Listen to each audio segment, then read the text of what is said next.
Hello there people, Anton Spare Room here. Welcome to my channel. So today I'll be reviewing The Truth About Dragon Slayers by T.A. Peterson, which is a comedic lighthearted fantasy. Now this will be my first book I'm reviewing that's not for the Indie Ink Awards, and the main reason I want to review it is because it's so different to what I usually read in fantasy. And fair warning, there will be some mild spoilers, because otherwise it's hard to provide an in-depth review, but nothing that will ruin the book for you.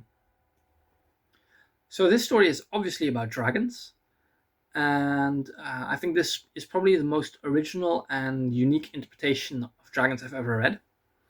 Essentially, dragons can communicate with humans telepathically, either taking over their minds completely or just coexisting within the human mind. And most of the time, dragons really use this to experience the life of a human, to experience what it's like to be human.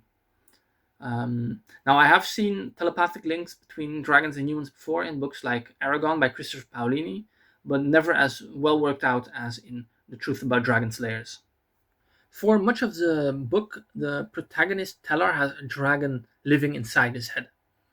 And because the story, or most of the story, is told from Tellar's perspective, this means a lot of it really takes place inside his mind. And this made for a far more introspective point of view than what I'm used to reading. Um, the writing is also quite abstract and metaphorical at times. And while there are a few fight scenes, the emphasis really is on the characters and the relationships between them. So I'll definitely say it's a character-driven story. Another strong element of the story is the diversity of the cast, both culturally and in terms of gender diversity. Now, this might be because of my own limited reading, but I've rarely read secondary world fantasy which also handle themes such as gender dysphoria, like in this story. But despite the more serious themes, I did laugh a lot during my read. It's quite a whimsical story with elements of cozy fantasy.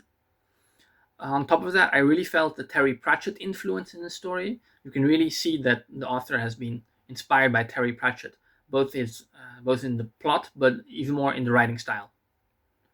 Also, like in a lot of Pratchett's works, you can really see that there's a world beyond the main narrative of the story.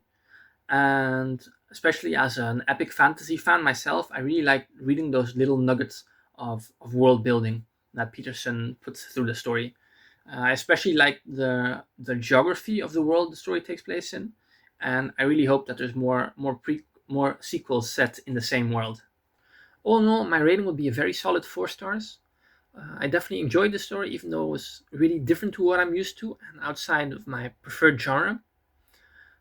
So I would most likely recommend it as a light fantasy read. It's not a big epic fantasy like what I usually read myself. As usual, remember to support the story by buying the book, and thanks for watching.